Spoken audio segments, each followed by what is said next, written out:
नमस्कार दोस्तों। उम्मीद करता हूँ आप सभी स्वस्थ हैं। मैं विष्णु प्रताप शर्मा आप सभी का फिजिकल एजुकेटर्स इंडिया पर स्वागत करता हूँ। आज अपने एमपीएड फर्स्ट सेमेस्टर के सब्जेक्ट रिसर्च के बारे में पढ़ेंगे, जिसके अंदर अपने पहली यूनिट पढ़ेंगे। दोस्तों, ये लिंक मैंने ऐड कर रखे हैं, जिससे आप पर्टिकुलर जिस लिंक पर क्लिक करेंगे वहाँ पहुँच सकते हैं और अपने इन्फॉर्मेशन गैदर कर सकते हैं। जैसे इस पर यूट्यूब का लिंक डाल रखा है, यहाँ पे इंस्टाग्राम का है, यहाँ पे टेलीग्राम का, जिसमें मैं पीडीएफ डाल देता हूँ। ऐसे करके आप ईमेल भेज के मुझे सजेशन दे सकते हैं और कमेंट करके आप मुझे ज़रूर बताएं आपको वीडियो कैसी लगी और इसमें मैं क्या सुधार कर सकता हूँ। तो अपने रिसर्च शुरू करते हैं। रिसर्च क्या होता है? रिसर्च एक नया ज्ञान प्राप्त करना, किसी चीज़ के अंदर अपने नया ज्ञान प्राप्त करते हैं ना, नया ज्ञान प्राप्त करते हैं, उसको क्या कहते हैं? रिसर्च कहा जाता है। शोध किसी समस्या के एक व्यवस्थित प्रयास है। व्यवस्थित प्रयास को क्या शोध कहा जाता है? ठीक है। नए तथ्य की खोज करने, ज्ञान के क्षेत्र को समृद्ध या विकसित करने के लिए सावधानी पूर्वक जांच और पूछताछ करना क्या कहलाती है? रिसर्च करना कहलाती है। यह अनुसंधान कहलाता है। ज्ञान की खोज करना, अनुसंधान, डिस्कवरी ऑफ नॉलेज। ठीक है। हिंदी इंग्लिश दोनों में, तो हिंदी में मैं समझा देता हूँ, आप इंग्लिश में भी देखोगे तो एकदम सेम ही है सब कुछ। वैज्ञानिक तरीकों के माध्यम से प्रामाणिक और व्यवस्थित उपयोग, मतलब वैज्ञानिक तरीकों की सहायता से जब जब अपन इन्फॉर्मेशन गैदर करते हैं तो वो एक एज ए रिसर्च ही कहलाता है। वेबस्टर, देखो, अपने को अगर अपने पढ़ते हैं ना कि किसी ज्ञानी ने कोई बात बताई है, जैसे वेबस्टर है, वेबस्टर ने बहुत, मतलब इनको नॉलेज था, तो इन्होंने अपने एक बात रखी है कि रिसर्च, इनके मायने में क्या चीज़ है रिसर्च। तो इसमें इसका मतलब ये होता है कि इनकी सोच है जिससे अपने सहायता ले सकते हैं, कि जैसे अपने कई बार खुद नहीं सोच पाते तो अपने क्या करते हैं कि कोई दूसरा क्या सोच रहा है या फिर आसपास क्या माहौल है, उस हिसाब से अपने ढलते हैं ना, उस हिसाब से इन्होंने अपनी राय दी है कि रिसर्च का क्या है? नया ज्ञान प्राप्त करने का एक व्यवस्थित प्रयास होता है ना, उसे रिसर्च कहा जाता है। नया ज्ञान प्राप्त करने का एक सिस्टमेटिक जो एफर्ट होता है उसे रिसर्च कहते हैं। शिक्षा के क्षेत्र में अनुसंधान एक समस्या समाधान प्रक्रिया है। समस्या आई, उसका समाधान करना है, तो ये एक इस तरीके से है। अनुसंधान ज्ञान के क्षेत्र को समृद्ध करता है। ठीक है। अब आगे एक और जो बुद्धिजीवी है, उन्होंने क्या कहा है रिसर्च के बारे में? शोध नया ज्ञान प्राप्त करने का एक प्रयास है। नया ज्ञान प्राप्त करने का एक प्रयास है, तो ये इन्होंने इनके अकॉर्डिंग ये है। सुरेंद्र सिंह ने क्या कहा है? शोध का अर्थ है बार बार खोजना। रिसर्च, देखो रिसर्च बार बार हुआ ना, कोई चीज़ अपने बार बार कर लिया तो रिसर्च, इस हिसाब से इन्होंने ये रिसर्च कहा। किल फॉर वुडी ने कहा है, जैसे इन्होंने एक तरीके से ये सूत्र मान लो, ये है, ये एक प्रोसेस होता है रिसर्च पूरी करने का। सबसे पहले समस्या आती है, समस्या के बाद में अपने परिकल्पना का निर्माण करते हैं कि इसका आंसर ये हो सकता है। टेंटेटिव आंसर होता है, जो मतलब पूरा आंसर नहीं है, अपने हिसाब से अपनी धारणा है, जिसको चेंज भी किया जा सकता है, ऐसे करके होता है। फिर उसके बाद में अपने उसका आंसर निकाला कि ये हो सकता है। उसके बाद में अपने डाटा कलेक्शन करते हैं। डाटा कलेक्शन करने के भी तरीके होते हैं अलग अलग, वो आगे मैं आपको बताऊंगा। तो फिर डाटा कलेक्शन करते हैं। डाटा कलेक्शन करने के बाद में उनको संगठित करते हैं, अच्छी तरह ऑर्गेनाइज करते हैं। उसके बाद में उनका मूल्यांकन करते हैं कि अपने एकदम सही डाटा कलेक्शन किया है, उसको एकदम अच्छे से सिस्टमेटिक वे से एकदम सेट करते हैं। उसके बाद में परिणाम निकालते हैं अपने, कि जब अपना डाटा कनेक्ट कलेक्ट कर लिया, इसके बाद में क्या परिणाम निकला। उसके बाद में परिणाम का जो निष्कर्ष निकलता है, ठीक है, एक परिणाम निकाला, परिणाम निकाल के अपने से निष्कर्ष निकालते हैं कि भाई जो वो अपने ने जांच की थी वो कैसा ही रही। फिर निष्कर्ष का परीक्षण होता है कि अपनों ने जैसे ये मतलब परिकल्पना मानी थी ना कि ये चीज़ पक्ष में है या विपक्ष में है, इसका आंसर ये आएगा, तो उस हिसाब से अपने ये देख लेते हैं कि अपनी रिसर्च जो अपनों ने की है ये सही थी या गलत थी। ठीक है। आगे अपने देखते हैं गुड। गुड ने क्या कहा है? शिक्षा अनुसंधान समस्याओं को सुलझाने की एक प्रक्रिया है। शिक्षा अनुसंधान समस्याओं को सुलझाने की प्रक्रिया क्या कहलाती है? रिसर्च। ठीक है। एम वर्मा ने क्या कहा है? बौद्धिक प्रक्रिया नए ज्ञान को प्रकाश में लाती है। जो बौद्धिक प्रक्रिया होती है वो नए ज्ञान को प्रकाश में लाती है। Intellectual process enlightens new knowledge. ठीक है। इस तरीके से ये इन्होंने ये बात कही है, तो इनके ये थॉट्स हैं, अपने को बस इनको ध्यान रखना है कि इनके अकॉर्डिंग क्या चीज़ है। आगे बढ़े देखते हैं कि अनुसंधान की प्रकृति। अनुसंधान कैसा, किस प्रकार का होता है अनुसंधान? देखो, अनुसंधान विश्वसनीय होना चाहिए। ठीक है। विश्वसनीय मतलब जिस पे अपने विश्वास कर सकें। ठीक है। जिस चीज़ की अपने जांच कर रहे हैं या जिस चीज़ की अपने बात कर रहे हैं उसी के बारे में जांच कर रहे हैं, तो ये क्या है? विश्वसनीय होना चाहिए। कभी गोपनीय नहीं हो सकता, कोई भी रिसर्च छुपाई नहीं जा सकती, हमेशा बतानी पड़ती है। वस्तुनिष्ठता होनी चाहिए, कोई भी जांच करेगा उसका निर्णय वही निकलेगा। तो इस प्रकार से अपने को ऑब्जेक्टिविटी होनी चाहिए। आगे अपने सिद्धांतों के मतलब सिद्धांतों के अनुसार होने चाहिए। जो सिद्धांत है ना, जो सिद्धांत बनाए गए हैं उनके अनुसार ही अपने रिसर्च कर सकते हैं। शोध के अंत में दस्तावेज रिपोर्ट अनिवार्य है। शोध के अंत में दस्तावेज रिपोर्ट अनिवार्य होती है। ठीक है। लास्ट में अपने को सौंपना पड़ेगा कि भाई जो आंसर, अब जो अपने रिसर्च पूरी कर ली, इसके अंदर क्या आंसर आया है, अपने सही रहे या गलत रहे, जो अपने सोचा था वही आंसर आया क्या। इस प्रकार से अपने ये रिसर्च देखते हैं, रिपोर्ट लास्ट में तैयार करनी होती है। नए ज्ञान को उजागर करता है, ठीक है, नए ज्ञान को अपने को बताता है कि भाई ये ऐसे भी ये चीज़ें हो सकती है, इस तरीके से अपने को ये नए ज्ञान को उजागर करता है। शोध अनुभवजन्य है, अनुभव मतलब कि जैसे जैसे अपने आगे अनुभव लेते जाते हैं ना जिंदगी में, उस प्रकार से अपने जब नया ज्ञान प्राप्त करते जाते हैं, देखो अनुभव मिलता है ना अपने को, तो इसी प्रकार रिसर्च में भी यही होता है। जब अपने आगे सीखते जाते हैं तो नया ज्ञान प्राप्त करते हैं, और इसी प्रकार से ना रिसर्च होती रहती है। सोचने की परिष्कृत और मान्य विधि है।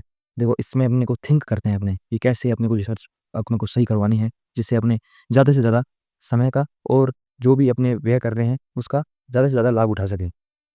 आगे अपने देखते हैं, उद्देश्य पूर्ण बौद्धिक प्रक्रिया है, ठीक है, एकदम उद्देश्य है। रिसर्च हमेशा एकदम क्या होता है, पर्पस होता है रिसर्च का, ऐसे नहीं सीधा ही कुछ भी अपने रिसर्च कर लिया, तो एकदम पर्पसफुल है। देखो मैंने इतने सारे टॉपिक डाले हैं जिससे अगर आप मतलब इनमें से 5-6 भी याद कर लेते हो तो भी आप एक अच्छा क्वेश्चन लिख सकते हो। अनुभवात्मक प्रक्रिया है, अनुभव के आधार पर है। जैसे जैसे आप आगे बढ़ते रहते हो, रिसर्च के बारे में जानते रहते हो, ज्ञान इकट्ठा करते रहते हो, वैसे वैसे आपका अनुभव बढ़ता रहता है। परिणाम प्रक्रिया द्वारा स्थापित किया जाता है। जो परिणाम है इसका प्रक्रिया द्वारा, मतलब ऐसे नहीं कि सीधा ही कुछ भी सिस्टमेटिक वे से होता है, एकदम अच्छी तरह प्रोसेस के अनुसार होता है, तो इसका तभी परिणाम निकलेगा, एकदम प्रक्रिया से निकलता है। वैध होना चाहिए, वैलिड होना चाहिए, ऐसे नहीं कुछ भी अपने रिसर्च कर रहे हैं, ठीक है, उसका कुछ अर्थ बनना चाहिए। पूर्वाग्रह के लिए कोई जगह नहीं है। पूर्वाग्रह मतलब पहले ही अपने सोच लें कि यार ये तो चीज़ है ही, मतलब अगर कोई गेम के बारे में अपनी कुछ धारणा बनी हुई है, तो अपने पहले से अगर धारणा बना के रखेंगे तो अपने उसके अंदर रिसर्च नहीं कर पाएंगे, क्योंकि अपने को पहले से ही उसका इतना है, दिमाग में ये चीज़ बन रखी है कि वो आपको अच्छा लगता है या बुरा लगता है, ऐसे करके पहले से ही अपने सोच के चलेंगे तो रिसर्च नहीं कर पाएंगे। नए तथ्य, नए सिद्धांत, विधि सामग्री का पता लगाएं, मतलब लगा इसमें लगता है, इसमें ना अपने नए नए तथ्य होते हैं, नए नए सिद्धांत होते हैं, और विधि जो सामग्री होती है ना इस चीज़ को खोज करने की, नई नई चीज़ों के बारे में अपने को पता लगता है किसमें, रिसर्च के अंदर। शोध में राय, आशा और पूर्वाग्रह के लिए कोई जगह नहीं है। राय, अगर कोई राय मैटर नहीं करती, जो आपको दिख रहा है वही माना जाता है इसके अंदर। आशा, आशा कुछ नहीं है, ये ऐसी थिंकिंग अपने रिसर्च में नहीं रख सकते। पूर्वाग्रह, पहले नहीं सोच सकते क्या होगा, मतलब जैसे अपने किसी के प्रति धारणा नहीं बना सकते पहले, वो रिसर्च करने के बाद में ही होगा जो होगा। विश्वसनीय वैद्य उपकरण का प्रयोग करना चाहिए, ठीक है, एकदम जिस पे विश्वास हो, एकदम अच्छा हो, और बिना किसी पूर्वाग्रह के तार्किक और वास्तविक डाटा इकट्ठे करने चाहिए, साथ शामिल करनी चाहिए, जिससे अपने डाटा इकट्ठे कर सके और मैथमेटिकल रूप में अच्छी तरह उसकी गणना कर सके। वैज्ञानिक डिजाइन का प्रयोग करना चाहिए, डिजाइन का प्रयोग करना चाहिए, जिससे अपने अच्छी तरह उनको व्यवस्थित कर पाए। विश्वसनीयता होती क्या है, विश्वसनीयता, यदि बार बार परीक्षण करने पर परिणामों में कोई परिवर्तन नहीं आता तो उसे क्या कहा जाता है, विश्वसनीयता कहा जाता है, विश्वसनीयता कहा जाता है, ठीक है। ये बहुत ही इंपॉर्टेंट रहता है, टेस्ट मेजरमेंट में भी ये काम आती है चीज़। अनुसंधान की आवश्यकता, देखो अब अपने अनुसंधान की आवश्यकता क्यों पड़ी, इतना आपने कर रहे हैं तो क्यों है इसकी जरूरत। खिलाड़ियों के निरीक्षण, अवलोकन और मूल्यांकन निर्णय लेने में सहायता करता है, ठीक है, खिलाड़ी के बारे में, जैसे खिलाड़ी कैसा है, ठीक है, कैसा परफॉर्म कर रहा है, पहले कैसा करता था, अब परफॉर्म नहीं कर रहा तो वो क्यों नहीं कर रहा, इसके बारे में अपने रिसर्च, ये बहुत ही एक इम्पोर्टेंट मतलब रोल प्ले करता है इसके अंदर, ठीक है। और क्या क्या ये आवश्यकता क्यों है रिसर्च की, सम्मान, प्रतिष्ठा, गरिमा, मूल्य में वृद्धि होती है, ठीक है, ये अपने को डिग्निटी होगी, रिस्पेक्ट होगी, प्रेस्टीज हो गया, वैल्यू अपने को मिलती है, इसीलिए अपने रिसर्च करते हैं, क्योंकि रिसर्च करेंगे तो कुछ नया ज्ञान लेंगे, जिसके पास नया ज्ञान होता है ना उसकी हमेशा इज्जत की जाती है। विषय के विकास के लिए महत्वपूर्ण है, ठीक है, जिस चीज़ पे अपने रिसर्च कर रहे हैं उसका विकास होगा, इस प्रकार से अपने पेशे की सीमाओं में वृद्धि, जैसे अब कोई अपना अभी स्पोर्ट्स बैकग्राउंड है, स्पोर्ट्स में अपने आगे से आगे अगर अपने खोज करते रहेंगे तो नया सीखते जाएंगे, नया सीखते जाएंगे तो अपने और ज़्यादा ज्ञान प्राप्त करेंगे और अपने अपनी सीमाओं को और बढ़ा देंगे, ठीक है, जैसे अपना दायरा और बढ़ जाएगा। नया ज्ञान, नई नीति, नए सिद्धांत, पेशे के लिए नई दिशा मिल जाएगी, इस प्रकार से है ये। प्रगति और प्रचलन पर, मतलब जो अभी क्या प्रचलन चल रहा है, क्या प्रगति हो रही है, इसके बारे में अपने जान पाएंगे रिसर्च करते हैं तो, इसीलिए अपने ये रिसर्च को मतलब ज़्यादा जोर दिया जाता है।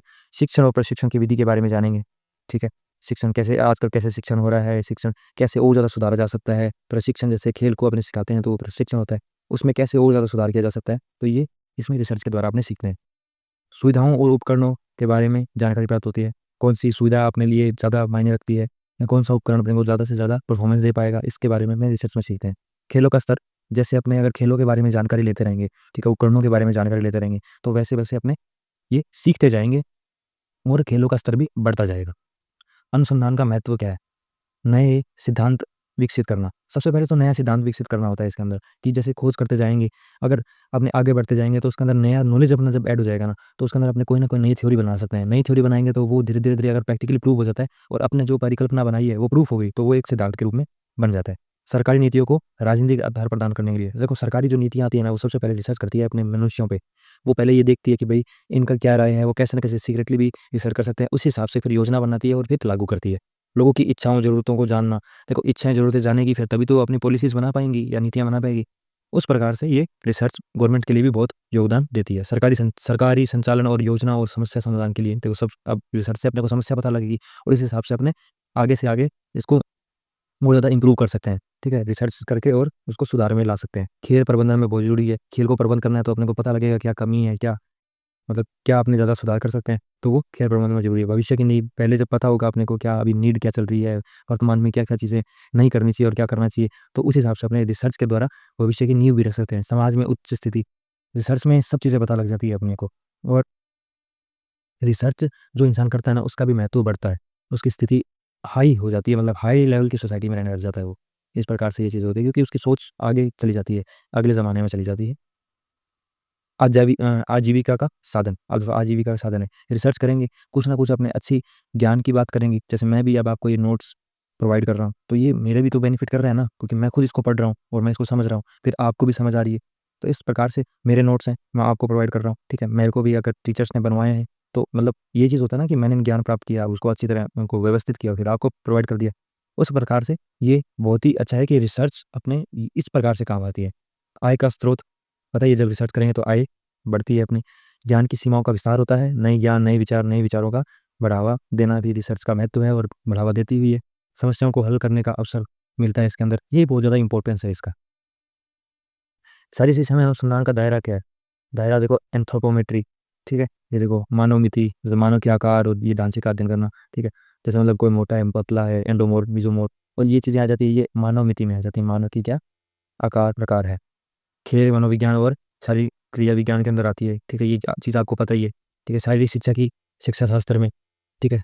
और शिक्षा शास्त्र मतलब शिक्षा को कैसे इम्प्रूव कर सकते हैं, शिक्षा को कैसे अपने को क्या-क्या चीज़ों का ध्यान रखना चाहिए शिक्षण देते समय, इस प्रकार से, ठीक है? विकास मतलब ग्रोथ, ग्रोथ एंड डेवलपमेंट, वृद्धि और विकास, ये थोड़ा गलत टाइप हो गया, वृद्धि और विकास में भी सहायता करते हैं, ठीक है? जो वृद्धि होती है वो एक सीमा तक चलती है और जो विकास होता है वो ताउम्र चलता रहता है, ठीक है? तो मैं वृद्धि और विकास में भी आपको अंतर पढ़ाऊँगा, ठीक है? ये धीरे-धीरे मैं आगे इम्प्रूव करता जाऊँगा इन चीज़ों को, ठीक है? आप जितना पॉसिबल हो सके मुझे सपोर्ट करें, ठीक है? मैं हमेशा आपको बेस्ट प्रोवाइड करने की कोशिश करता हूँ। व्यायाम और स्वास्थ्य स्वास्थ्य और व्यायाम के बारे में अपन रिसर्च करते हैं और अपने इसको जान पाते हैं, तो ये भी इसके अंदर अंतर्गत आता है। शारीरिक गतिविधि और बुढ़ापा, बुढ़ापा जैसे बुढ़ापा इन द सेंस कि एजिंग, जैसे-जैसे उम्र बढ़ रही है अपनी, ठीक है? उनमें क्या-क्या परिवर्तन आ रहे हैं, तो ये रिसर्च में अपने करके पढ़ पढ़ सकते हैं और जान सकते हैं। खेल प्रबंधन और मार्केटिंग, विपणन क्या होता है? मार्केटिंग होता है। मार्केटिंग में अपनी क्या मार्केट में अभी डिमांडिंग है, ये सब चीज़ें अपने रिसर्च के द्वारा सीख सकते हैं। खेल बायोमैकेनिक्स में कि भई इंजरी कैसे कम की जा सकती है, उसके बारे में रिसर्च करना, ठीक है? किस एंगल से गेंद फेंकें कि तेज़ जाए, ये सब चीज़ें अपने को ध्यान रखनी पड़ती है, ठीक है? अब अपने location of problem in research, अब रिसर्च में कैसे लोकेट करते हैं अपने प्रॉब्लम? देखो अगर रिसर्चर है ये रिसर्चर है, ये अटेंटिव है ना, अटेंटिव मतलब ये एकदम ध्यानशील है कि प्रॉब्लम को ढूँढनी, तो ये फाइंड कर लेता है प्रॉब्लम को। ठीक है? और जो प्रॉब्लम होती है ना, ये देखो ये समस्या होती है, समस्या ईंधन के रूप में कार्य करती है जो अनुसंधान करने के लिए जो प्रेरित करती है, ठीक है? एक तरीके से ये काम करता है, ठीक है? ये बस आप अगर ये ऐसे करके यही बना दोगे ना पेपर में तो आपको 1-2 नंबर आराम से मिल जाएँगे, ठीक है?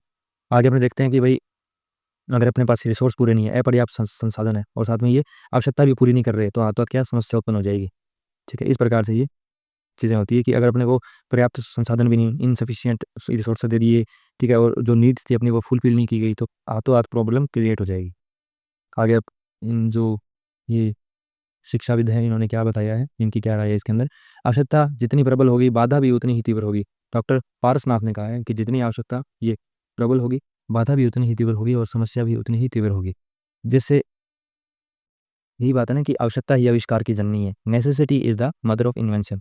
उसी प्रकार से कि जितनी प्रबल आवश्यकता होगी ना, बाधा भी उतनी ही होती है और साथ में समस्या भी उतनी ही, फिर वो फल भी तो अपने को वो मिलता है ना, उतना ही अच्छा फल मिलता है। डॉक्टर सुरेंद्र सिंह जी क्या कहते हैं? समय एक प्रश्नवाचक वाक्य है, सॉरी समस्या, समस्या एक प्रश्नवाचक वाक्य है, दो या दो से अधिक चरों के बीच संबंध का स्थापित करता है। देखो चर चर की बात आ गई, चर भी 2 मतलब कई प्रकार के होते हैं चर, इंडिपेंडेंट, डिपेंडेंट, ठीक है, आश्रित, और ऐसा करके ये चर होते हैं। चर एक दूसरे पे आश्रित भी हो सकते हैं और स्वतंत्र भी हो सकते हैं। ठीक है? जैसे टीचर और स्टूडेंट है, तो स्टूडेंट टीचर पे आश्रित है, तो टीचर क्या है? स्वतंत्र है और आश्रित कौन है? आश्रित है स्टूडेंट, ठीक है? इस प्रकार से ये है। तो समस्या एक प्रश्नवाचक है, जो 2 या 2 से अधिक चरों के बीच संबंध का अध्ययन करता है, ठीक है? आगे करिंगलर ने क्या कहा है? समय एक प्रश्नवाचक वाक्य है जो पूछता है कि दो से अधिक चरों के बीच में क्या संबंध है। ठीक है, उन्होंने क्या कहा था? उन्होंने ये कहा था कि संबंध का अध्ययन करता है। ठीक है, और ये इन्होंने क्या कह दिया? चरों के बीच में संबंध क्या है। ठीक है, मैकगुइगन मैकगुइगन ने क्या कहा है? समस्या एक प्रश्न है जिसका उत्तर व्यक्ति की सामान्य योग्यता और क्षमता द्वारा दिया जाता है। व्यक्ति की सामान्य योग्यता और क्षमता के द्वारा दिया जाता है। समस्या चुनने से पहले पूछे जाने वाले प्रश्न। अब क्या क्या प्रश्न पूछे जाते हैं, ये बहुत ईजी है, मैं आपको थोड़ा जल्दी जल्दी करवा देता हूँ। क्या शोध शोध विषय पर पहले से ही शोध कार्य हो चुका है? अगर किया जा चुका है तो लिखित कार्य है कि नहीं? मतलब लिखित में होनी चाहिए हर चीज़ें, ऐसे नहीं कि सीधी मतलब अपने को बता दिया किसी ने कि हाँ इस पर शोध कर लिया था। नहीं, लिखित में कहाँ है वो बताओ। क्या शोध विषय शोधकर्ता की व्यक्तिगत इच्छाओं, रुचियों, योग्यताओं, क्षमताओं और मूल्य के अनुरूप है? मतलब जैसे वो उसकी इच्छाएं हैं, मतलब जैसे मतलब वो मेहनत करता है या कुछ भी उसकी वैल्यूज़ है, एबिलिटीज़ है, उसके अनुसार उसको शोध करने का मौका दिया जा रहा है कि नहीं, या वो ऐसा शोध कर रहा है कि नहीं, इस चीज़ का ध्यान रखना पड़ता है। क्या समस्या व्यवहारिक है? व्यवहारिक अंदर से प्रैक्टिकल है। ऐसे मतलब कुछ भी ऐसे ना हो कि भाई रिसर्च करने लग जाए कि भाई आम के पेड़ पे केले क्यों नहीं उगते। ये कोई रिसर्च ऐसे थोड़ी होती है। रिसर्च तो ये होती है ना कि भाई अगली बार अपने अगर आम अगर उगाने हैं, अच्छे उगाने हैं, तो वो कैसे उगाए जाएंगे। ये चीज़ मतलब व्यवहारिक होनी चाहिए, प्रैक्टिकल होनी चाहिए चीज़ें। ठीक है, क्या कोई समय मतलब इसकी मतलब क्या कोई सीमा होनी चाहिए ना, समय सीमा इसके अंदर ही होना चाहिए ये सारी चीज़ें। आगे देखते हैं अपने आगे, क्या डाटा और जानकारी आसानी से एकत्रित की जा सकती है? इसके बारे में अपने को पता होना चाहिए। क्या पैसा और सलाह सलाह प्राप्त की जा सकती है? इसके बारे में पता होना चाहिए। क्या समस्या समाज के लिए उपयोगी है या नहीं? देखो, जो अपने अगर कुछ रिसर्च कर रहे हैं वो उपयोगी भी तो होनी चाहिए। अगर उपयोगी नहीं है तो फिर क्या मतलब कोई रिसर्च करने का। समस्या, अब अपने अगला टॉपिक आता है समस्या चुनने के तरीके। कौन से तरीके होते हैं?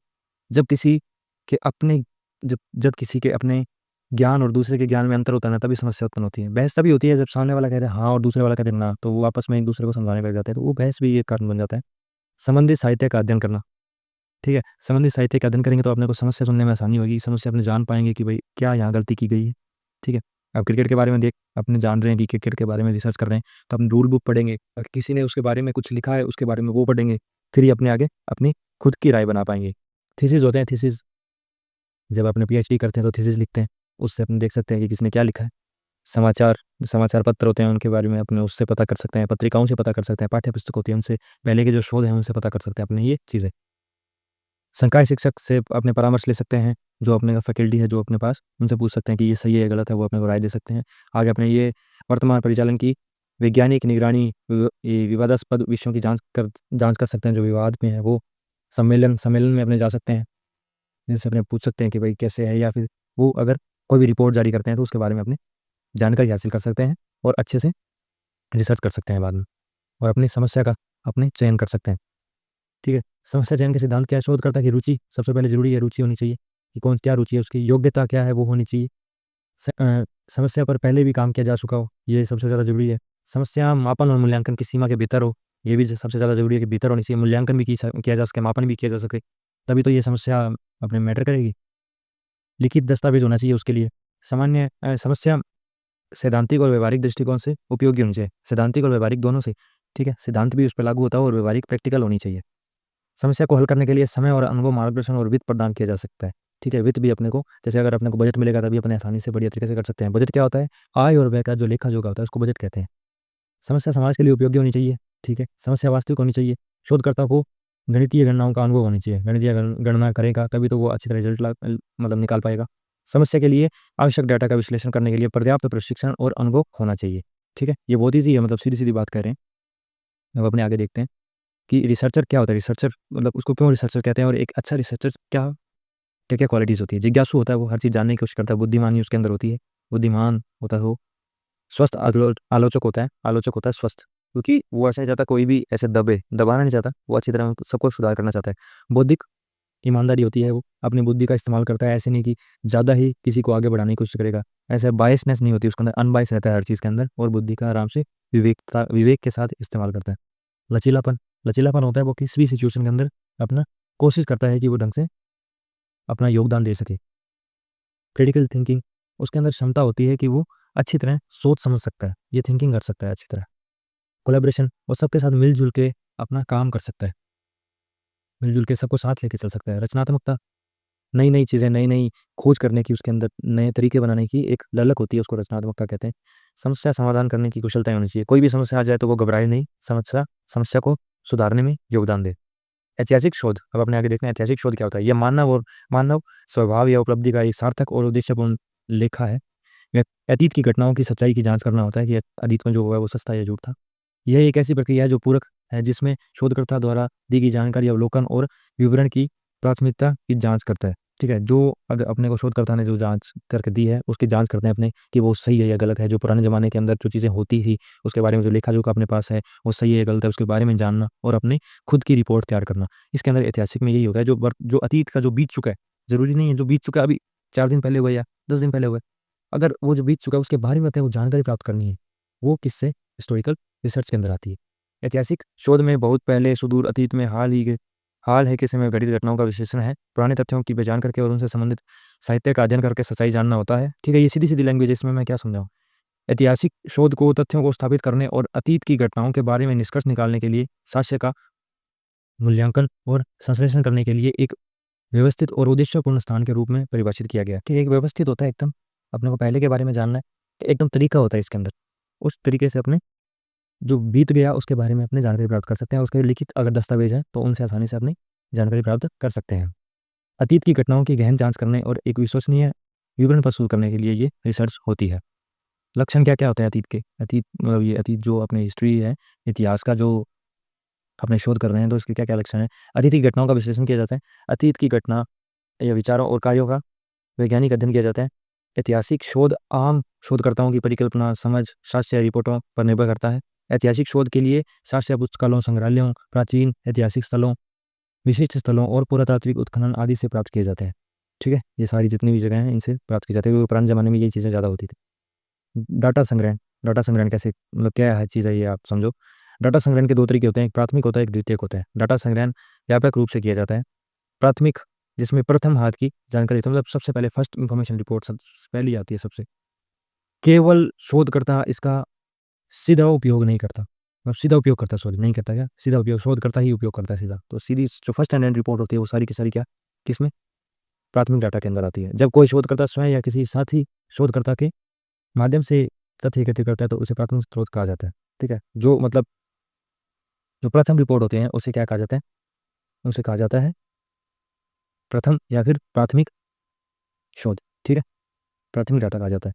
अवशेष, स्मारक चिन्ह, ये जितने भी चिन्ह होते हैं ये जीवाश्म होते हैं, और ये सारी सिक्के वगैरह, पेंटिंग वगैरह, ये सारी प्राथमिक स्रोत में आती है। दस्तावेज, कानून, न्यायालय के आदेश, रसीदें, समाचार पत्र, घोषणाएं, कहावतें, कहानियाँ, मूर्ति, सब ये इसमें ही आती है। द्वितीयक स्रोत ऐसी ऐतिहासिक घटनाएं जो एक या एक से अधिक स्रोत पर आधारित होती है, जिन्हें बाद में लिखा गया हो, किसी के द्वारा लिखा गया हो, विश्लेषण किया गया हो, शोध पत्र हो गए, लेख हो गए, ये पुस्तकें हो गई, आत्मकथा हो गई। ठीक है, ये सारी बायोग्राफीज होती है, ये सारी डॉक्यूमेंट्रीज होती है, ये सारी की सारी किस में आ जाती है? द्वितीयक स्रोत में आ जाती है। इतिहास के अनुसंधान के दृष्टिकोण संभावित, एक तो मतलब ये प्रोस्पेक्टिव होता है, प्रोस्पेक्टिव जिसके अंदर क्या होता है, इस शोध के अंदर अतीत से शुरू करके वर्तमान की ओर बढ़ा जाता है। जैसे अतीत में क्या क्या चीज़ें होती थी, ठीक है, अब क्या क्या चेंज आ गया। ठीक है, जैसे पहले, अब पहले युद्ध कैसे किए जाते थे, युद्ध घोड़ों पे बैठ के किए जाते थे, अब टैंक पे बैठ के जाते हैं, तो उससे इधर आ रहे हैं तो क्या हो जाता है, ये किसमें? प्रोस्पेक्टिव में आता है। ठीक है, और अतीत में कौन कौन सी घटनाएं घटी है जिनका वर्तमान पर क्या प्रभाव पड़ा है, तो इसके बारे में अध्ययन करना। अब ये पूर्वव्यापी या फिर रेट्रोस्पेक्टिव में क्या, ये संभाव्य विपरीत है। इसे इतिहास का अध्ययन वर्तमान से शुरू करके अतीत की ओर ले जाना होता है। उनके कारणों की तलाश करने होती है, मतलब उनके कारण की भी, ये कैसे हुआ कोई चीज़। ठीक है, किसी घटना या समस्या का विकास की जड़ें अतीत में हो जाती है। यह एक नया दृष्टिकोण है, यह वर्तमान में अधिक उपयोगी है। इसके अंदर जैसे ये करना होता है कि कोई, मान के चलो किसी की कोई डिजीज़ है, ठीक है, डिजीज़ होती है तो अपने क्या करते हैं, डिजीज़ से उससे ये पूछते हैं कि तूने मतलब पहले कब जांच करवाई थी, ठीक है, कितने सालों से है। अब देखो वर्तमान में उसकी डिजीज़ है तो अपने पीछे पीछे लेके जा रहे हैं ना, इस प्रकार से ये चीज़ें होती है। ठीक है, कि वर्तमान से पीछे की ओर जाया जाता है, फिर वो 10 साल पहले बताता है तो उसने ये ये ये किया था, उसके ये एक्सीडेंट हुआ या ये हुआ, उसके कारण ये अब प्रॉब्लम उसको दे रही है। तो वर्तमान उसके, मतलब उसके जो वर्तमान पे भी प्रभाव पड़ रहा है ना, मतलब उसके भूतकाल के कारण, तो वर्तमान से भूतकाल भूतकाल की ओर इसके अंदर जाया जाता है। ठीक है, और इसके अंदर जो ऐतिहासिक अनुसंधान होते हैं उसके अंदर पथक्रम क्या होता है, पहले समस्या का चयन किया जाता है, फिर परिकल्पना होती है, फिर डाटा संग्रह होता है, फिर डाटा की आलोचनात्मक व्याख्या होती है। उसके अंदर शोधकर्ता रिपोर्ट तैयार करते हैं, उसका विश्लेषण करते हैं कि परिकल्पना जो बनाई गई थी वो सही थी या गलत थी। ठीक है, उम्मीद करता हूँ आपको ये वीडियो अच्छी लगी होगी, एकदम समझ में आ गया। बहुत कम टाइम में मैंने आपको बहुत सारी चीज़ें बता दी है। धन्यवाद आपका बहुत बहुत। मिलते हैं अगली वीडियो में।